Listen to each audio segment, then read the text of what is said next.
A inicios de 2020 se hizo viral una historia relacionada con la antropóloga y escritora Margaret Mead. Uno de sus estudiantes le preguntó cuál era para ella el primer signo de civilización. La respuesta de la profesora: un fémur que luego de haberse fracturado logró soldar. Que un hueso se fracture y sane significa que alguien cuidó a la persona herida hasta que pudiera recuperarse. El mensaje de la antropóloga es claro: ayudar a otros a superar una dificultad es signo de civilización.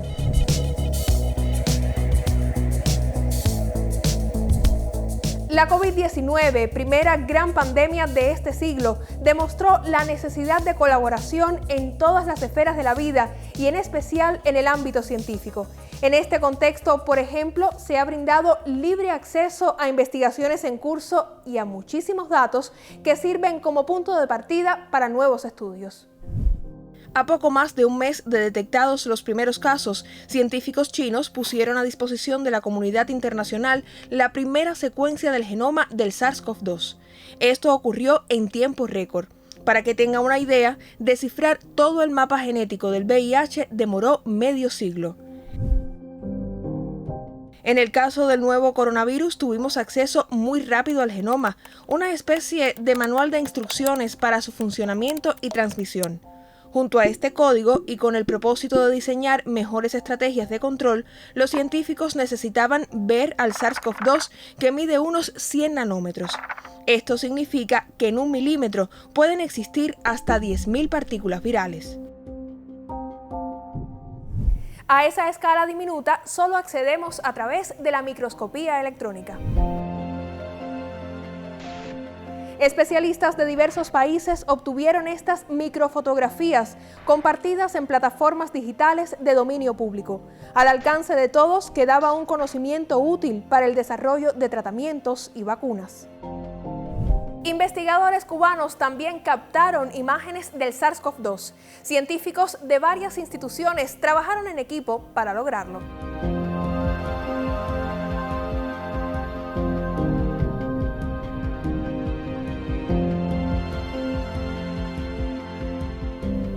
La primera microfotografía del coronavirus a partir de muestras clínicas cubanas se obtuvo aquí, en el Centro de Estudios Avanzados. Especialistas de este lugar y del Instituto Pedro Curie comprobaron de qué manera el agente infeccioso ataca la célula. El Dr. Bryan, uno de los científicos que participó en este proceso, apuesta por el uso de las nanotecnologías para desarrollar nuevas investigaciones sobre el virus. Gracias a la utilización del microscopio electrónico de barrido, un microscopio muy potente, nos permite con esa técnica observar partículas tan pequeñas que son invisibles para los humanos, como es el caso del virus SARS-CoV-2 en muestras de pacientes cubanos infectados con este microorganismo. Bueno, Bryan, ¿y qué resultados se pudieron obtener del análisis de todas estas imágenes? Muy interesante lo que me preguntas, Cristel. Uno de los primeros resultados que obtuvimos fue que demostramos a la comunidad científica internacional el gran daño que provocaba este virus a la mucosa respiratoria humana. Tal es así que es una de las posibles explicaciones a por qué los pacientes refieren la pérdida del olfato en la mayoría de los casos. El uso de la microscopía electrónica también permitió dar respuesta a una de las dudas más frecuentes durante la pandemia. Si un paciente deja de tener síntomas, pero su PCR continúa positivo, ¿todavía puede transmitir el virus o el resultado del examen solo refleja la presencia de material genético del SARS-CoV-2? Demostramos que en aquellos pacientes con una persistencia viral por más de 30 días, seguíamos observando partículas virales y correspondía a un PCR positivo. Aquí podemos ver una gran dispersión de la excreción de partículas virales con el daño celular característico del SARS-CoV-2. Mientras que cuando el paciente se vuelve PCR negativo, o sea que la prueba del PCR da un resultado negativo, observábamos que no se podían constatar la presencia de ninguna de las partículas virales, por lo que la persona realmente, cuando el PCR es negativo, no es infecciosa. Estos resultados abrieron un camino hacia el desarrollo de tratamientos y candidatos vacunales. microfotografías, genoma y la comunidad científica enfocada en hallar soluciones. Todo indicaba que una vacuna contra la COVID-19 estaría disponible muy pronto.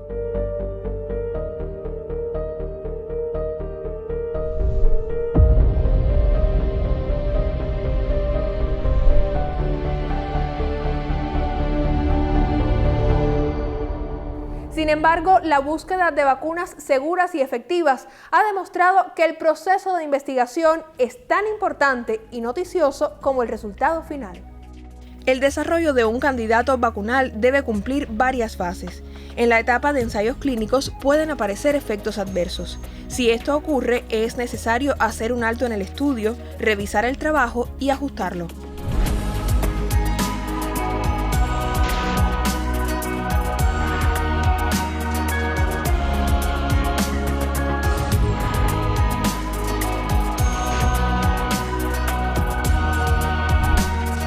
Obtener una vacuna segura y efectiva es un proceso complejo. En algunos casos, los resultados favorables pueden tardar décadas e incluso no llegar. Sin embargo, la información científica sobre el SARS-CoV-2 demuestra que sí existen posibilidades. Esa es la primera buena noticia, porque justamente este es un virus que realmente tiene una propagación muy rápida y justamente para poder propagarse tan rápido tiene que exponer vulnerabilidades y esas vulnerabilidades son las que han permitido abrir el camino hacia diferentes tipos de vacunas y diferentes alternativas de vacunas.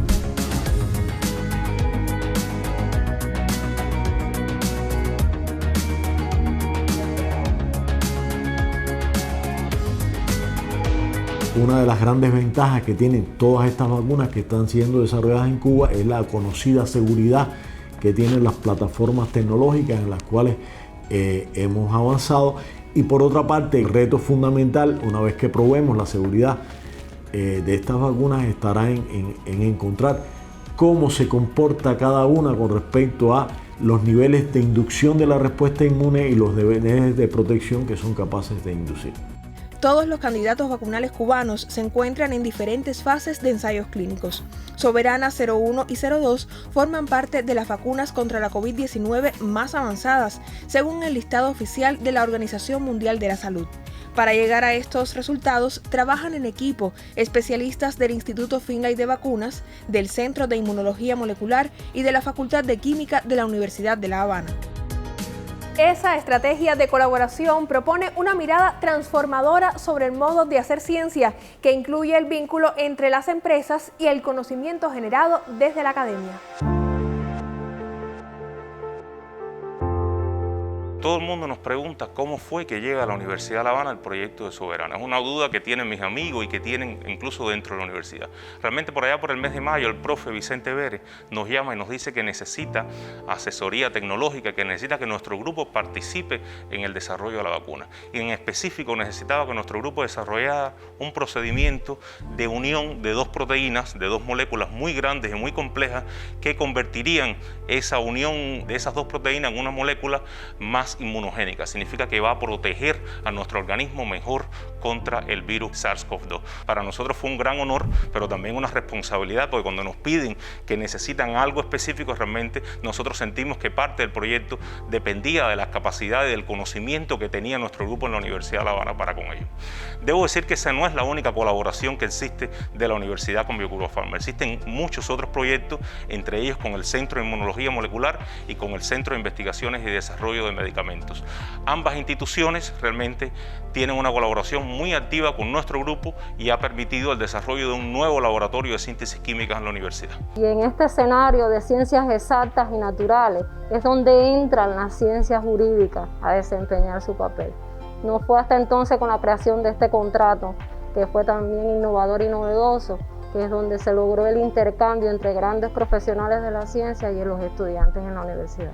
Y después de tanto tiempo y esfuerzo, fue una alegría enorme ver este contrato ya materializado que iba a servir para abrir el camino entre las alianzas de la universidad y la empresa. Realmente este laboratorio es la gran apuesta de BioCuba Pharma en la Universidad de La Habana. Es un laboratorio que es coordinado y dirigido de forma conjunta entre la universidad y el Centro de Investigación y Desarrollo de Medicamentos de BioCuba Pharma, y es un laboratorio en el cual investigadores y profesores de la universidad obtenemos moléculas que van a constituir el ingrediente farmacéutico activo de fármacos contra el Alzheimer, contra el cáncer, contra otras enfermedades neurodegenerativas, fármacos antibacterianos. Realmente podemos decir que esta es como el caballo de batalla de BioCuba Pharma dentro de la Universidad de La Habana, porque realmente nosotros vamos a obtener moléculas que van a tener una aplicación terapéutica fundamental para esta industria cubana. No es solo la innovación científica que significa, sino cómo estás involucrado en cada uno de los procesos para obtener el producto final farmacéutico, incluso que te sientes con una responsabilidad tremenda, porque de cierto modo los resultados dependen de tu trabajo. Realmente hay que decir que en Cuba la colaboración científica es espectacular y la universidad ha demostrado que está ahí para BioCuba Pharma y para cualquier otra empresa que necesite nuestro talento y nuestros investigadores. Uno de los cambios significativos relacionados con la pandemia es que los estudios sobre el SARS-CoV-2 se desarrollan a una velocidad y escala sin precedentes. El acceso abierto a información científica favorece la búsqueda de soluciones en áreas vitales, como es el caso de los dispositivos médicos.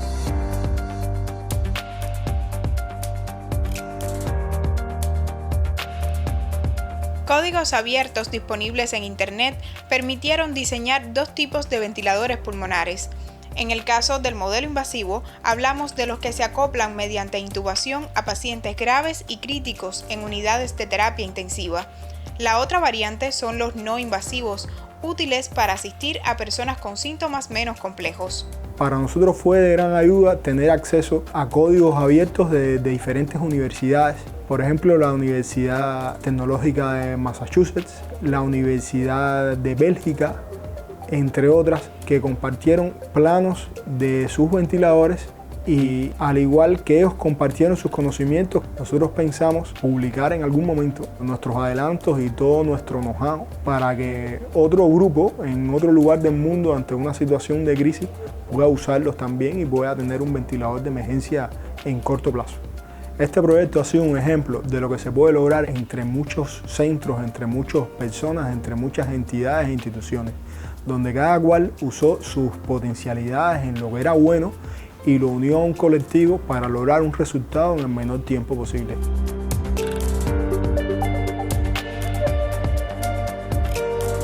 Durante el 2020, múltiples equipos de investigación compartieron sus artículos sobre la COVID-19, disponibles en Internet sin límites. Además, los repositorios de preprint o prepublicaciones comenzaron a ser consultados como nunca antes por periodistas y público general. El concepto de preprint tiene su origen en la era predigital, cuando todas las revistas se publicaban en papel y por tanto el proceso era lento. Los investigadores accedíamos a los resultados antes de ser impresos. De ahí su nombre. Estos trabajos habían transitado por la validación a cargo de colegas especializados. Sin embargo, los apremios derivados de la pandemia han propiciado una mutación del concepto. En lugar de ser literalmente preprints, han conservado el nombre, pero han pasado a ser pre-revisiones. Es decir, se publican sin contar aún con el aval de expertos. Con esas herramientas a mano, los especialistas que trabajan en un tema intentan ahorrar camino y tienen una idea de lo que hacen otros colegas en el mundo. Cuba ha tenido un papel importante en la producción científica por parte de sus académicos, por parte de sus investigadores, de sus profesores, y hoy hay más, alrededor de unos 500 artículos publicados en revistas nacionales e internacionales de impacto, donde se refleja la experiencia cubana en relación a la COVID-19.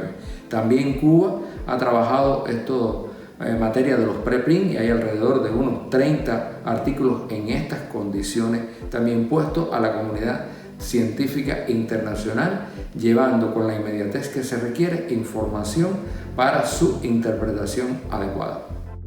Los artículos que aparecen en servidores de preprint deben consultarse con cautela porque aún no han sido validados con el rigor de la ciencia. Muchas noticias sensacionalistas durante la pandemia surgieron de la inadecuada interpretación de estos trabajos.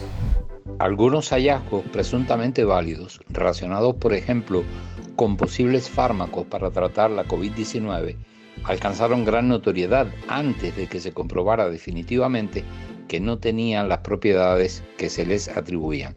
Entonces, resulta que la producción de preprints, si bien ha tenido efectos positivos porque permitió un acceso rápido a los resultados, en algunos casos resultó una práctica nociva por incumplir con el debido rigor científico.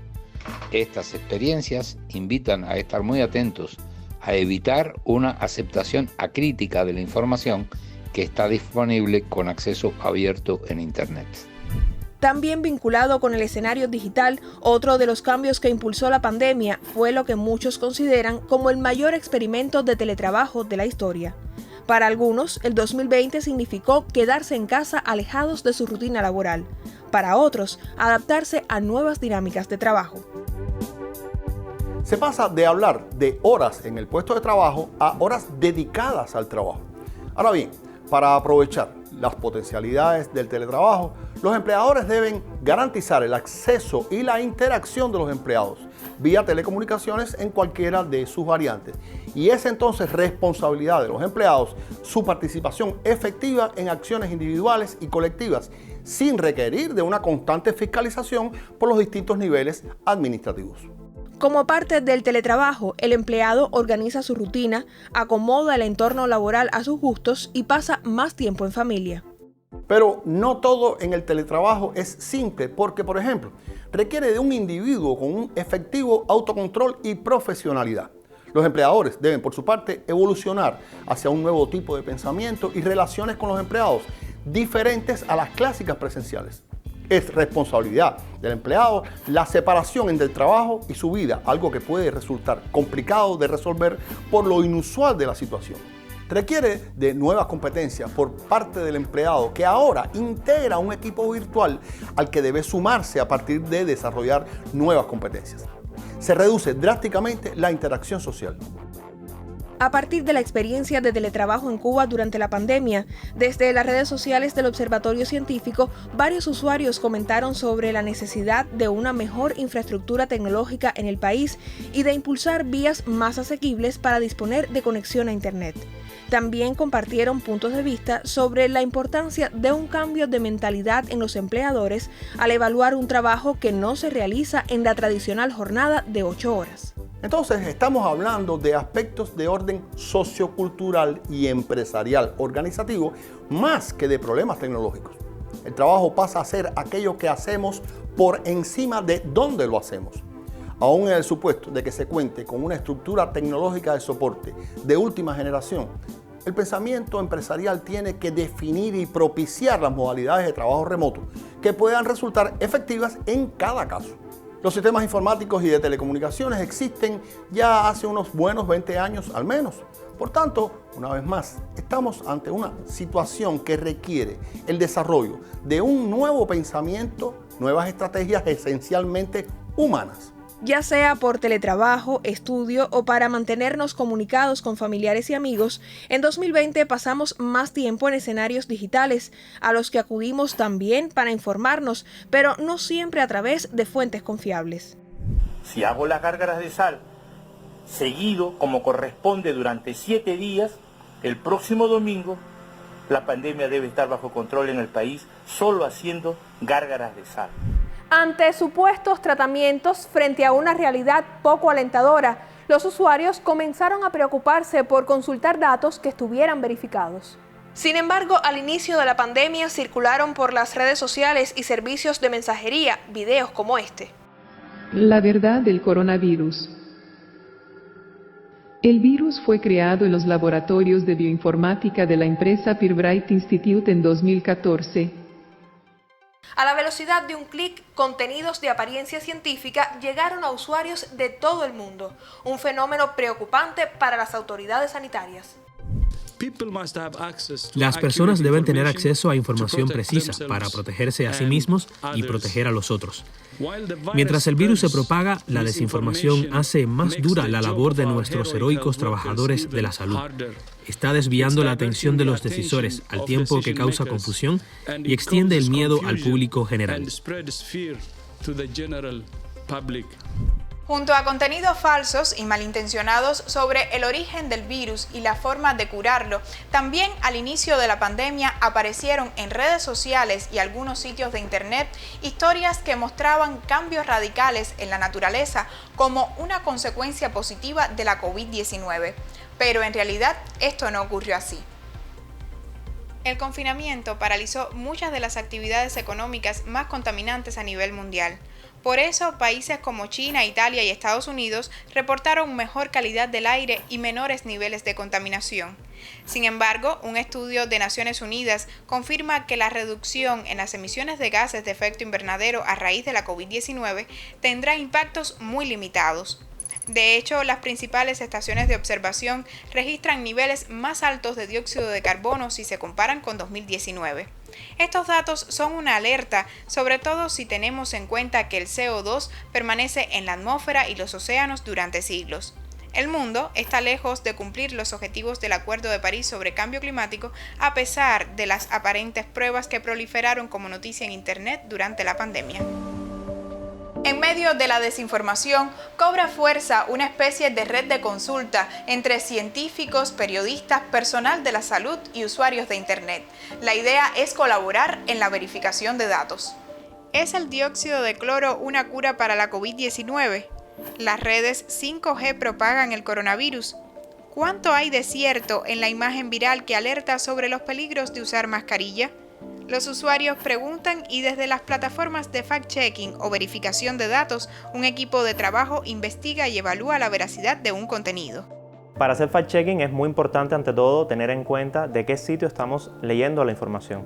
Si es de un grupo de WhatsApp, si es de un determinado sitio web, siempre buscar la fuente de donde salió esa noticia que estamos leyendo. Ver también dentro de esa noticia qué fuentes se utilizaron como testimonios de científicos o testimonios de personas y ver si esa persona existe en la realidad o si ese estudio que se menciona existe en realidad. Y en el caso de los periodistas también es muy sano contactar con fuentes especializadas que puedan contrastar un poco esa información para dar quizá una versión más verídica o más cercana a la que podría ser la realidad. En 2020, la revista cubana de divulgación científica Juventud Técnica habilitó un servicio de verificación de noticias accesible desde la red nacional para contrastar información dudosa.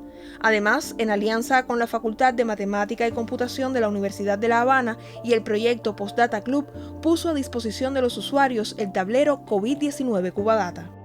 Esos datos los estructuramos y los publicamos y los liberamos, estamos estableciendo un enorme potencial. Si además de eso, el código que utilizamos para crear nuestra plataforma también lo liberamos, permitimos que muchas otras personas que quieran estar vinculadas al proyecto lo puedan hacer, como efecto ocurrió. Personas que nunca se reunieron físicamente, estamos hablando de total teletrabajo, y que hubo personas que colaboraron desde Cienfuegos, desde Santiago, Cuba, desde Ecuador, desde España, y el modelo colaborativo de datos lo permitió. A nivel mundial, la COVID-19 demostró la necesidad de explicar los procesos científico-tecnológicos desde el rigor del periodismo especializado. Yo creo que hay que tener en cuenta que hacer periodismo científico no es simplemente hablar de un tema de ciencia o de salud o de medicina.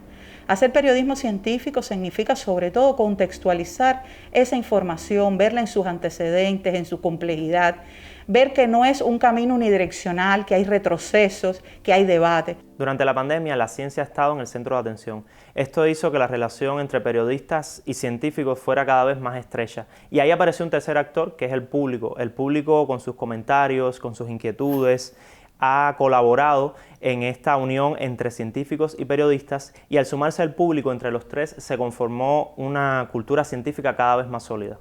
En esta etapa, la ciencia y la innovación se han vestido de largo. Mucha creatividad basada en un trabajo científico y profesional de gran calidad, caracterizado por una fuerte colaboración entre científicos, disciplinas e instituciones. Otro aspecto muy importante ha sido la gestión coordinada entre el gobierno y la comunidad científica y tecnológica. Un excelente sistema de trabajo que permite un diálogo fluido entre la ciencia y el gobierno, lo que ha facilitado y acelerado las decisiones. 2020, un año complejo, ha mostrado la imperiosa necesidad de proceder como un equipo global, donde las tareas deben coordinarse y distribuirse de forma organizada, permitiendo optimizar recursos en especial tiempo, al evitar la duplicidad de esfuerzos y recursos invertidos.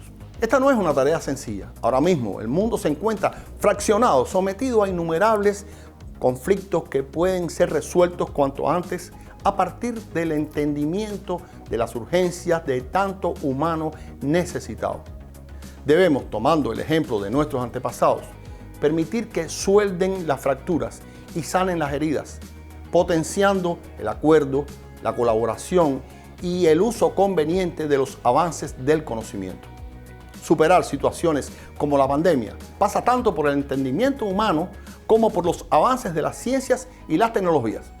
No lo dude.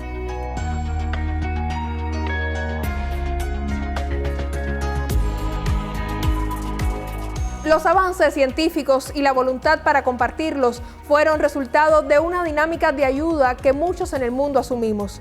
2020 demostró la necesidad de colaboración global y de que todo impulso a favor de la vida sea sostenido por el conocimiento.